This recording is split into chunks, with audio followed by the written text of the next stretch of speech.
Conversation that I thought about us having, back in February, March. Um, but then it kind of went away. It died. I was like, all right, you know what? We're gonna talk about it.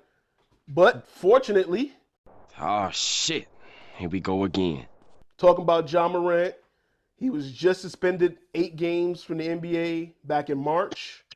I said then that I didn't think he was going to get suspended at all. They tried not to because there was multiple incidents. But it was the one where he was in the club, had the gun, or the one when he had threatened a kid, or was the one when his mom was beefing with uh, a security guard in the mall, and she calls him, he come with the goons, or was it the one when so on and so forth? The NBA finally had to do something. Gave him a little slap on the wrist, 8 game suspension. Don't know if it was non-paid, but I think it was, unpaid. Give the money to some charity or something cool. He came back. He sat down, interviewed Jalen Rose, told Jalen, Well, the gun wasn't mine. It's not who I am. I don't condone any type of violence, but I take, full responsibility, for my actions. that was March. We in May. He did it again. His man's is on IG Live. They in the car vibing. You know what I'm saying? It's what they do. Listen, they young, got money. He 24, 25, 20, something like that. 20, Got a little Bentley. Got a little Bentley joint. They in the car rocking out. His man's is showing him. We hanging out. But Josh said, hold on a second, hold on. You know what I'm saying? And his mans was smart enough to go like, whoa, whoa, whoa, whoa. Because I seen the internet, people was like, yo, the problem is his homeboy, da-da-da. No, his homeboy saw the gun and immediately put the phone away.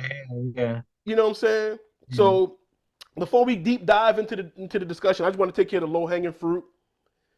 As you can see by Jared's shirt and his hat, the NRA is a real thing.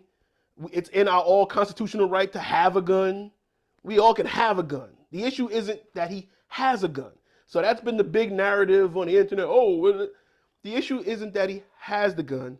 Not at all. The issue is a few issues, obviously, and we're gonna come at it from different angles. Like I said, I just want to get the low-hanging fruit out of the way.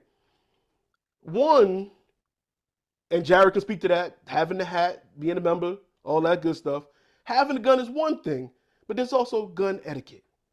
When you go to the range and you go to those courses, they tell you where to put the gun, how to load the gun, how to safely put away your gun, how to carry, what to do. He's ignoring all of that. He's ignoring all of that. So, because that don't look dope on IG when you're doing it the right way. You know what I'm saying? So that's one thing. Two, I could say we aren't all street, but we know some street rules and things like that, and we know we can see posers. You know what I'm saying? We can see somebody that's just like, hey, I got a gun, guys. Hey, look at me. Hey, I got a gun. We can tell we know people that have the gun, right? And just, and then we know guys that's always reminding you, I got a gun, I got a gun, I got a gun. Like so we know we can read these guys. So just to be clear, like I said, I'm gonna get that out the way, and I'm gonna let everybody deep dive. You can have a gun. We all have the constitutional right to bear arms. You know what I'm saying? Now that they consider us human beings, we can do some things.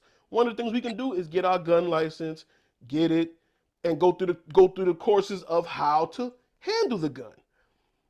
He's showing you what not to do. That's one of the biggest problems. He's showing you what not to do with a gun. You know what I'm saying? And then he told Jalen back in March that wasn't his gun. So my question is, so whose gun was this one that we clearly see you reaching for in the car? Because they didn't pass it to you. You reached for it. I ain't trying to get you in trouble. You doing it to yourself. I think it was really weird that he admitted that the other gun wasn't his, because it's like that makes it even worse. I don't like, it's not your gun. So why'd you pull it out? Why'd you want to show us someone else's gun? I don't understand. Like, why? How much does that even make? Like, it's not weird. It's not weird because think about it. It's like any other kid. Like, I'm sure most of y'all have siblings. I know Paul does. I don't know about Kim and Raul do. I know I'm an only child. But it's like any other kid that has siblings or cousins that you're close with. When you fuck up, It was him. Right. Wasn't my gun. Like somebody else. Wasn't my gun. Word. So it's not weird that he said that in Denver. He was trying to not, because it would have been hard to explain how that gun got on a team plane into Denver when when you come from Denver. That's why he was trying to say, nah, yeah, that's yeah, it wasn't mine. If that, then that'd have been a way worse suspension than 8 games, because now you already have gotta investigate the team too. Arenas fucked everything up when it came to the guns. Well, Right. him and Chris, they fucked everything up when it came to guns. So, well, guns in, for protection or whatever. So now you have to use your homeboys or whatever, or if you're Phil Jackson, your posse, to say, that was his, because then you can say, my man's brought that shit, and he just happened to pass it to me. But why would you still have it on you if that's your man's gun? Like, why would your man pass it to you when you the breadwinner? Thank you. So Paul said posers. When where I came up from, we called them holsters. Human holsters, bro. And that's what he come across as. Right. A human holster. And he don't, so you say gun etiquette, street etiquette. Homeboy don't realize at some point you pull that gun, you better be ready to use it. Use it, yeah. Because what's happening is you allowing this rap music or whatever it is. I don't want to blame it on rap music because we all listen to rap music. Right. And we didn't go to those extents, right? But the reality is you allowing other people to now know that you got a gun. So when they come approach you, they're not coming to talk. You're not coming to talk because you've shown on many occasions that you will pull out your gun. Not that you would shoot, but you will pull it out. So if I know you're going to pull out that gun, it's like a street fight, right? We all grew up, well, in our era, we grew up, you had to fight. You wasn't pulling guns as much, right? You ain't running up on a dude that's knocking niggas out. Right. You're not running up on him to talk. You're not running up on a dude with a gun and you got a knife. You're not doing that. And that's what he's doing. He's showing people, yeah, I got a gun. This is cool. All right, so when them boys come to rob you, what you think they doing? They gonna have, right. What you think they doing, They bro? gonna be ready to shoot, they gonna do. And then you gonna fold. So you need to stop acting like you tough, homie. Play your cards right. And yo, Floyd Mayweather, he knocking 99.9% of the people that would approach him, he'll probably knock out. Every time I see this dude, he got like 10 bodyguards. 10 paid bodyguards. They carry him. Yo, bro, that don't make you a chump, bro. But what makes you a chump is being an imposter. That makes you a chump, homie. Yeah. And you're gonna live a life that you can't live. Go play that basketball that your pops taught you how to play and that you being successful at. Go do that, my man. Just everybody just need to be who they are, bro. Like be yourself. But don't, like, everybody ain't tough. Everybody don't have to do. You need to be who you are. And the thing is, it's apparent that you're not that. You're not fooling nobody. Like, it's nobody that now seen Ja with hammers and we thinking like, yo, like, right. I ain't gonna foul him too hard because right. like there's no one now who believes you. Like, like nobody believes anything different than we thought before. It's not like we seen like, oh, now we know what time it is. Like it's not believable. Right. Unlike the football player, right, for the Patriots, Hernandez, where people realized he was about that life. Yeah. You know what I'm saying? He was really about that life, and he was thugging people on the football field too. Like, don't touch me, bruh, or I'm gonna see you after this. Right. You know what I'm saying? Yo, to your point, nobody looking at Ja on the court or off the court saying, yeah, I'm not gonna foul him this game. Nah, bruh.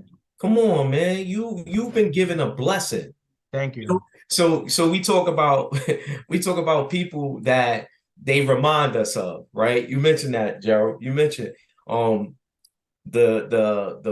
Celtics looking like dudes fresh to death, right?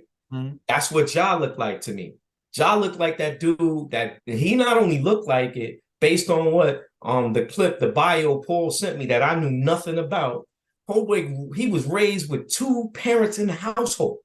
2 parents in the household. All right. So Ja is definitely that dude that grew up in the neighborhood, wanted to be down so bad, didn't have to, wanted to sell drugs, didn't have to, wanted to be in the gang, didn't have to. And that's now what he emulating right now. And it's sad because he got everything going for him.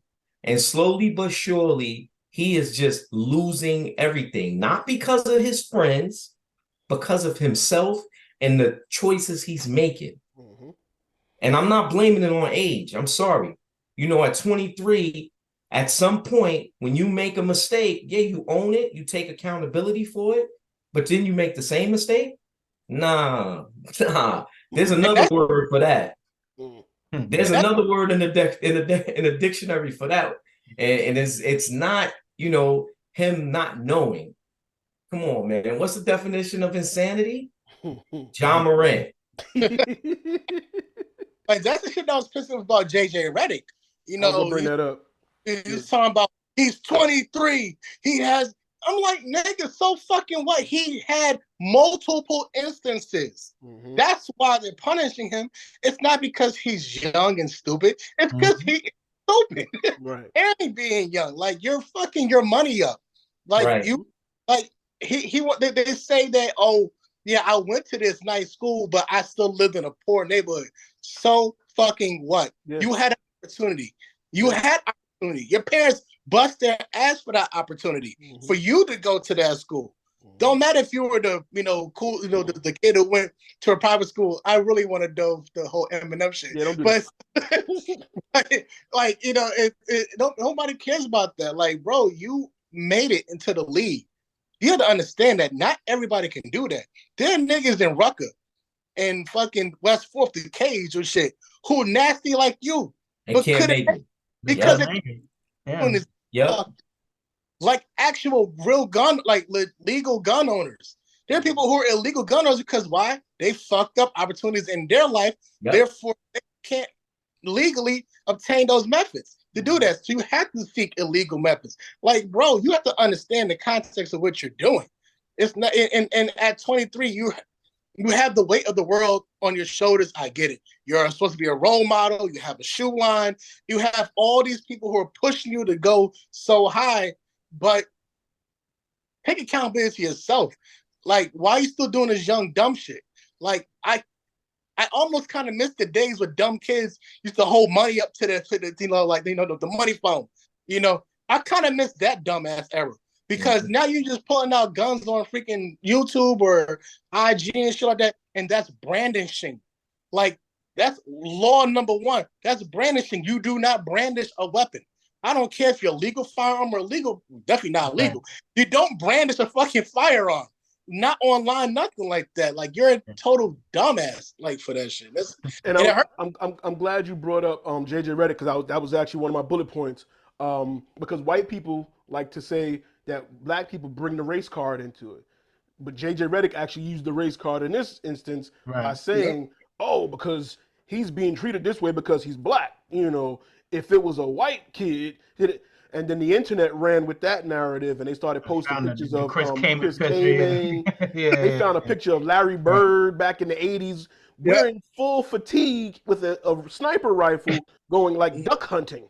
And it's like, you see, he had a gun. You know what I'm saying? Different context. The narrative reach, right? The narrative reach is so blatant, and it's like, again, I say again, the low-hanging fruit. No one is saying he's wrong for having a gun. Right? Yeah. Mm-hmm. We hope he has paperwork for the gun, because he told us last time it wasn't his gun. Now he have it again. You keep holding the gun, you might want to get some paperwork with it. It seemed like he upgraded this time too. This gun looks bigger than him. I think the internet, we're missing now something. Everyone's trying to make it a race thing, like, oh, he's being targeted. And I remember Carmelo Anthony did an interview, and he was saying, like, oh, the internet is the Fed. I mean, the NBA is the Feds. Yeah. And, you know, he realized then it's like, well, the NBA don't have to do too much when you're incriminating yourself. Yeah. Neither do the Feds. They didn't need to do any surveillance. There was no stakeout. Yeah. They're just waiting. They're just waiting. They're like sitting back. So this is on IG. Like, they didn't have like somebody in a bush with a camera. You know, like. But I think we missing something with that JJ Redick. So, Paul, you touched on something when we was talking about Giannis, how Eric is now viral, household name, clicks and all that. JJ Redick did it for the clicks too. I believe so. Because now, look, we talking about it. Everybody talked about JJ Redick's comments, right? And that put him in a national spotlight, whether he was defending Ja or just trying to make a point and using the race for, you know, his own narrative. You know, that was calculated. Well, Jared, y'all, we in a group chat. Y'all know how I feel about JJ Redick. Y'all know how I feel about most sports media. And JJ Redick and Draymond, they try to coin this new media thing where they say that they're different from the Stephen A's and the Skips. But it's like, no, y'all doing the same thing. Y'all saying whatever's gonna catch the clicks and the buzz, and I'm just gonna say whatever's gonna, you know, and the first thing to do to get that attention is to be anti Stephen A and Skip. You know what I'm saying? So I'm gonna be anti what's been working and say, hey, this is a new generation. We're new. And they say some of the crazy stuff like, oh, the older era was plumbers and firemen. They say stupid stuff like that. And then now we have JJ Redick want to be a coach. So he's now going to say, hey, I'm on the side of the players, because we all know 70-something% of the league is back players and all that. So he's like, hey, I'm for the people. You know, this is a racial thing. And it's just like, JJ, really, JJ? Really? Really? And it's blatant. You're right, Waykme. It was a blatant soapbox moment. And it was BS, because this like I said, he drew the race card when it didn't need to be drawn. It ain't even about that. You know what I'm saying? Because again, Chris came in sitting on his couch in his house. In his house with the guns. Yeah. Like, you know what I'm saying? Hunting rifles. He's a hunter. He lives in the woods. He's not outside, and he's, you know what I'm saying? A picture of Larry Bird actually hunting, wearing fatigue and everything, like they out there hunting for quail or duck or something. Yeah. You know what's and the thing is interesting, if let's say Ja Morant on his couch sat with two guns. I think it would be silly to say that wouldn't be perceived differently than it was for Chris Kaman. You know, it wouldn't be received the way this stupid shit on the IG Live would. But well, you know, depends on the type of gun. Can we agree it depends on the type of gun? Type of gun matters too. Right? I'm saying, even if you took the same gun, you took the guns out of Chris Kaman's hands and you put them in Ja's hands, and Ja had every right to have them guns in his house. He's being safe with them. He's not around his little kids and like that. He's just sitting on his couch with the guns. It would have been received differently. It would have been it is for Chris Kaman. But I think where it differs is when you think about the sponsorships and all of those. I don't think Nike pulls this nigga off the website because he was in his house with some guns. You know what I'm saying? Like, and, you know, I don't think all that. But when you're making that display, you know, that you're doing, I think that's what makes the difference. And it's like, where's the accountability? We want to talk about, oh, they let Chris Kaman let them do it, and you know, but when we do it, but what are we doing though? Like, you know what I'm saying? Like, we are not hunting and taking pictures of ourselves with our guns. We're not doing what they're doing. So when you're making the argument, when they do it, it's a problem. It's not a problem, but we didn't do that. You know, that's not what we did. So what are you comparing? You know, and going back full circle to the Giannis thing, and how there's a different measuring stick for success to players and teams in the league. Chris Kaman is not Ja Morant, and the perception, the role model status, the pedestal that he's on is completely different. No one's looking up to Chris Kaman. Them pictures they old pictures. They didn't matter because nobody was checking Chris Kaman's Instagram or whatever. Everybody that saw those pictures, that was the first time they saw those pictures. Yeah, like, so I'm not buying the Air Kamans. You know what I'm saying? My kid doesn't want to wear a Chris Kaman jersey. You know what I'm saying? So you have to accept this, and hey, it's the price of fame. You know what I'm saying? It comes with it. Unfortunately, it's a byproduct. It's you know, it's the part that whack, but it's whack, but it's real. It comes with the celebrity and the status and that. And to go back to like the point of growing up and stuff, it's like, yo, we think about Derrick Rose grew up in Chicago, you know, right in the heart of all that. his brothers made a point to protect him from that once they realized you have a skill, right, talent, and an ability to get away from this, to get out of this, and take some of us with you. We're gonna keep you from that.